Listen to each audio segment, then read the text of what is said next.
C'est Al Haïbou TV, la télé qui te pousse à réfléchir. Télé bi moo lay xalaat loo. Al Haïbou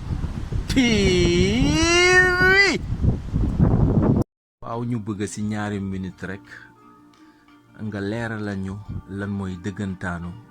jafe-jafe bi gannaaw ba góor ak li mu bëggoon ci jigéen yëpp mu dem ba dugg ci ay loxoom mu mel ni que daf koy xatal même doom yi dem leen fawi ji jël doom yi mel ni xam nga waaw ko sànni daal. waaw Ousmane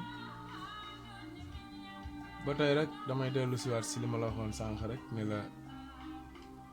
bu ñu ko doon àtte dañuy wax ne dañu bàyyi fi ñu waroon jëm ndax ku nekk xam na ne ab sëy li tax yàlla sant ñu ko ñun jullit ñi ak jaamu yàlla la si nam ma jaamu yàlla googu nag mooy tax tey ñu xam waaye aussi ñu gëm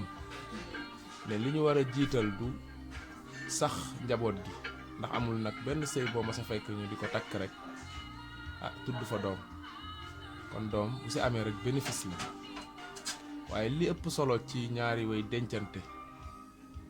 li gën mooy ñu jàppante te yàlla tax waaye mu mel ni jamono toll na foo xam ne tey li ëpp si nit ñi ay déception rek lañu am ci seen ménage ñii mën nañ ko wax ñii mën nañ ko xeex ñii mën nañ ko dindi waaye ñii mënuñu ko xeex ñii mënuñu ko wax mënuñu ko dindi ñaata góor ñoo nekk dans ces genres de situation bu nit ñi tëddee duñu nelaw bu nit ñi di waxtaan duñu bokk bu nit ñi génnee duñu génn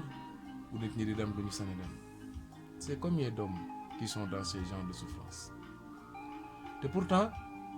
choix rek lañu defoon waaye malheureusement amuñu chance